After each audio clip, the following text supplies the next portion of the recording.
The Palestine Solidarity group, which has been organizing the protest marches in London and elsewhere, believes that British Home Secretary Suella Braverman's description of these as hate marches will really spur further protests in days and weeks to come. In fact, more protests have been planned right across Britain for this weekend in place of the usual London march, which has been growing in numbers over the past couple of weeks. The organizers of these protests insist that these are peace marches and not hate marches. It was really outrageous for her to describe them as that. I've been at many marches, including ones in London, where the last thing you saw from the hundreds of thousands of people was hate towards anyone. They were to demonstrate solidarity with the Palestinian people, particularly in Gaza, although the West Bank hasn't been spared Israel's terrorist acts. But in Gaza, people see for themselves on television what is happening. They see the real extermination, as happened yesterday, of parts of Gaza, and the real desire by Israel to transfer the Palestinians out of Gaza and into Egypt. So for the Home Secretary to characterize them as that, when she hasn't been on them, she hasn't spoken to anyone, but she wants to place pressure on the demonstrators not to march.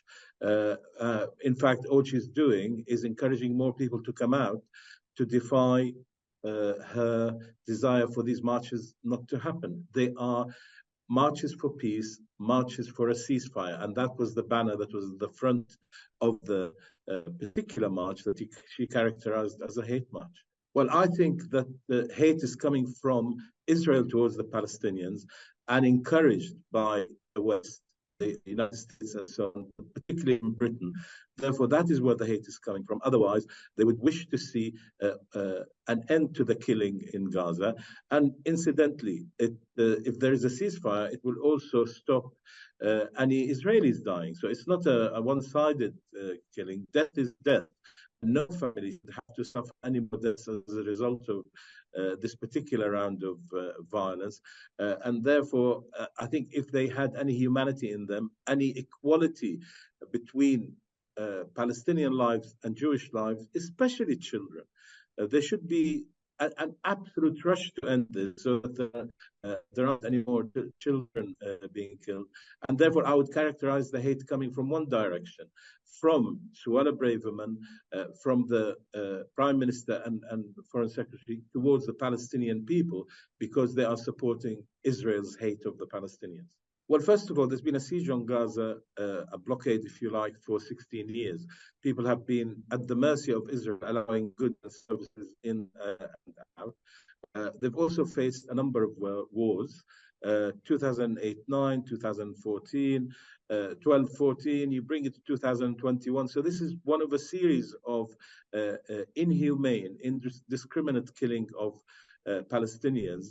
Generally, the numbers have been lower of casualty, but now approaching what I called at the beginning of this, Israel will always want at least 10-1 deaths. And we are beginning to approach 1,400 Israelis dead, and therefore they're looking to get up to at least 14,000.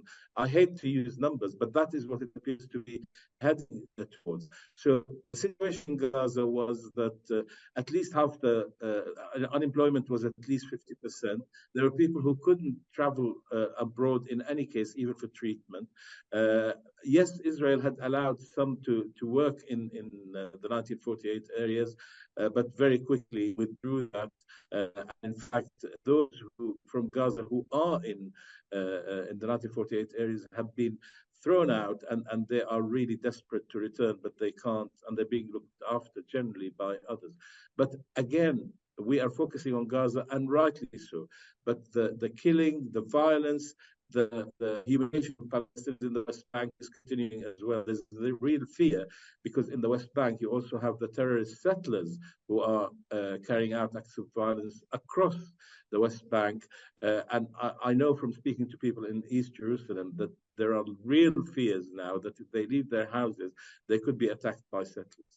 They will indeed. So on Saturday, we've switched from a national march in London, and people saw the amazing views of 500,000 people marching for Palestine, to local actions. So there will be many more actions across cities like Birmingham and Nottingham and Leeds and Manchester, all over the place.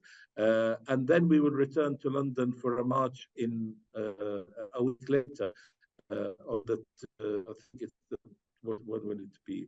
It's coming up in a week, the 11th, I think it is, of November, when we will return to London if need be. And it looks, unfortunately, as though we will need to do that. And if not, other marches as well, or visuals. So there are lots of different ways we in Palestine Solidarity campaign and people across Britain are expressing their support for the Palestinian people and their call for a ceasefire. And they also wish to see Israeli war criminals put in front of The Hague.